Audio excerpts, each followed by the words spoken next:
قرآن مجید میں ہے ان اللہ لا یستحی من الحق، کہ اللہ تعالیٰ حق بات بیان کرنے سے حیا نہیں کرتے۔ حدیث میں بھی بعض ایسے مسائل کو اللہ کے رسول نے بیان کیا ہے صلی اللہ علیہ وسلم نے جو بظاہر حیا کے خلاف ہیں، مگر اس لیے بیان کیا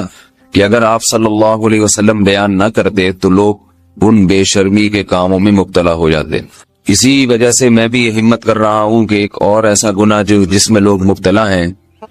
اور وہ ہے حیا کے خلاف،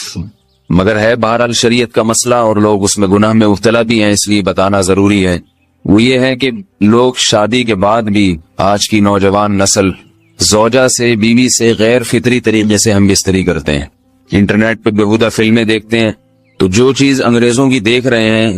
کہ ان کے کلچر آہستہ آہستہ میڈیا کے ذریعے ہمارے معاشرے میں بھی آ رہا ہے۔ اللہ کے رسول صلی اللہ علیہ وسلم نے لعنت فرمائی ہے، ایک روایت میں ہے کہ اللہ اس کی طرف دیکھے گا نہیں کہ جو اپنی زوجہ سے پچھلے راستے سے ہم بستری کرے گا۔ یہ بیماری بھی، یہ گندگی بھی لوگوں میں پھیلتی جا رہی ہے، خاص طور پہ جن کو لڑکوں سے بدفعلی کی عادت پڑ جائے تو وہ زوجہ سے فطری راستے سے ہم بستری نہیں کرتے۔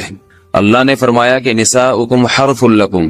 یہ تمہاری زوجات ہیں، بیویاں ہیں، یہ نسل بڑھانے کے لیے ہیں، تو اسی راستے میں انسان اپنی خواہش کو پوری کر سکتا ہے جس راستے سے نسل بڑھتی ہے۔ اس کے علاوہ کسی اور راستے سے اپنی خواہش کو پورا کرنا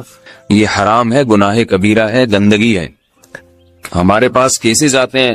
ایک پاک دامن لڑکی کی شادی ہوتی ہے، لڑکا بھی بظاہر بڑا نیک، لیکن کیا ہے، لڑکا چونکہ ٹھرکی ہوتا ہے، شہوت کا درندہ ہوتا ہے، تو وہ یہ نہیں دیکھتا کہ میں اپنی بری خواہش مٹانے کے لیے میں اپنی زوجہ کو غیر فطری طریقے پر مجبور کیسے کر سکتا ہوں، تو مجبور کرتا ہے پھر اپنی بیوی کو۔ اس میں جو عورتیں زیادہ پاک دامن نہیں ہو، نیک نہ ہو، یا ان کو یہ ڈر ہو کہ طلاق ہو گئی تو ہم کہاں جائیں گے، وہ پھر اپنے شوہر کے ساتھ اسی غیر فطری طریقے پر آمادہ ہو جاتی ہیں، اور اس کا عذاب اور اس کا وبال یہ ہوتا ہے کہ کچھ دنوں میں ان کو بھی اسی کی لت پڑ جاتی ہے۔ انسان جب بھی کوئی غیر فطری راستہ اختیار کرتا ہے، آخرت کا عذاب تو بعد میں، دنیا کا عذاب یہ آتا ہے کہ پھر اس کو لذت فطرت میں آتی نہیں ہے، تو جو راستہ اللہ نے رکھے اس میں اس کو لذت نہیں آئے گی، وہ گندگی میں ہی گھسنے کی کوشش کرے گا، اس کی بھی فطرت خراب ہو جاتی ہے، اور جس کے ساتھ یہ بدفعلی کی جائے اس کی بھی فطرت خراب ہو جاتی ہے، وہ بھی پھر کسی کے قابل نہیں رہتے۔ تو اپنے جان پر رحم کرنا چاہیے۔ ہم انسان ہیں، ہم درندے نہیں ہیں، ہم گھوڑے نہیں ہیں، ہم گدھے نہیں ہیں، ہم جانور نہیں ہیں، ہم انگریز نہیں ہیں۔ انگریز نے تو حیا اور شرم کی تمام حدود کو توڑ دیا ہے، وہ تو درندے بن چکے ہیں۔ ہم تو درندے نہیں ہیں، ہم تو حلال کھاتے ہیں، پاک صاف رہنے کی کوشش کرتے ہیں، تو ہم ان کی جو